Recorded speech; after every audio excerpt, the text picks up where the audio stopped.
This video is made possible by my patrons on Patreon.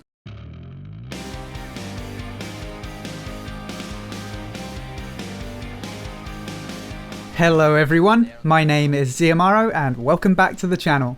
Today I wanted to talk about something that has kinda bothered me for a long time now. And I should preface this by saying that I play a healer or some kind of support in a lot of games. But what's also important to note is that I don't always play healer. For example, in Overwatch, Pharah is my most played hero and the only one I've managed to scrape Grandmaster with. And right now in World of Warcraft, I'm playing Guardian Druid in PvE and Feral in PvP. However, over my entire life playing games, I've probably spent more time playing healers than any other role. And there's one little thing that's always bothered me about my fellow healers. Why you gotta act so high and mighty, man? Of course, I'm generalizing here because not all healers behave like this. But you'd have to be living under a rock to have never met one of the ones I'm talking about. There's this kind of weird logic that, well, you need me because without me you'd die, so you better thank me for my services. Oh, and I'm totally immune to criticism. Don't like it? I just won't heal you. The feeling of power is quite alluring. Someone being rude? That's cool. Just don't heal them until they apologize. And I'll admit that I have done this jokingly in dungeons with guildmates in the past. You'd better give me that bind on equip epic or you'll rack up a repair bill so big you're gonna need to sell the damn epic to pay for it.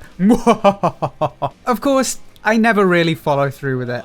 Okay, maybe I'll let them die once, you know, just so they know who's boss. But see, what I'm saying here, that's part of where this healer mentality comes from. I'm not someone who abuses it because I know what it's like to be on the other end. Being a DPS in a game like Overwatch is tough. Teamfights not going well? It's the DPS fault. Of course it is. It's always the damage dealer's fault. It's not the tanks who never engage. It's not the Ana who goes for the easy shots on those dumb tanks while neglecting the Genji who is admittedly hard to hit but at the same time popping off with no backup. No. Genji, you need to switch. You died without fully team wiping them, so you must now go healer. And God forbid if you're that DPS and you make a suggestion to your tanks or healers. You'll probably get a response like, okay, you go tank then, says the Reinhardt main with a total of 2 hours on every other hero combined. You can get similarly arrogant healers in MMOs too. But do you know what's funny? Apart from raid progression and stuff like that, being a healer is by far the easiest job. DPS are expected to put out max damage at all times, even if it's just a daily heroic. The tanks need to stay on top of things so they don't lose aggro to those DPS. Meanwhile, the healer is just strafing back and forth, occasionally refreshing their heals. Sure, they could do some damage in the downtime, but no one is ever going to criticize a healer for not doing enough damage in a heroic. So wait a minute, why exactly do some healers act so high and mighty then? Well, honestly, on top of the idea that your team needs you, which in itself is kind of stupid, are you suggesting that you don't need DPS? So on top of that, I put it down to the whole defenseless thing. In World of Warcraft and Overwatch, healers are kind of seen as being defenseless little snowflakes compared to their DPS and tank counterparts. Of course, anyone who has played both roles knows that's a load of rubbish, so I can only suggest that the healers who complain just don't play other roles. Why should the DPS always peel for the healer? What if the healer is getting bullied because their positioning is bad? Because honestly, at least half of the time, when a healer is getting focused and not getting peels, it's because they're in a bad position. Either they're too far from their team to get peels, or they're just putting themselves in a place where it's easy for the enemy to focus them. Or in the case of a game like Overwatch, they might just be playing the wrong support for the situation. Tracer constantly bullying you as Mercy?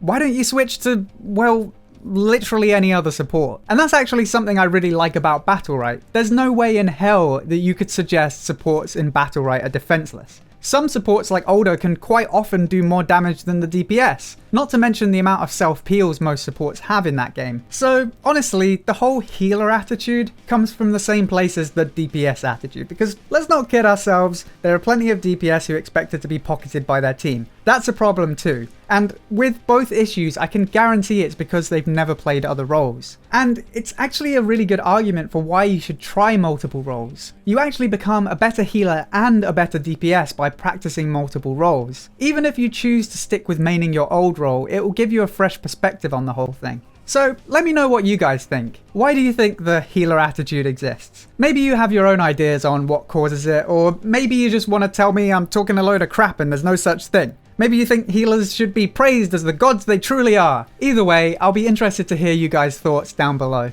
I hope you enjoyed this video. If you did, then please feel free to subscribe for more gaming guides, news, and discussion. If you'd like to help support the channel and get some unique rewards, then head over to patreon.com/XiamaroTV. And don't forget to check out twitch.tv/XiamaroTV. Until next time, thank you for watching, and I'll see you soon.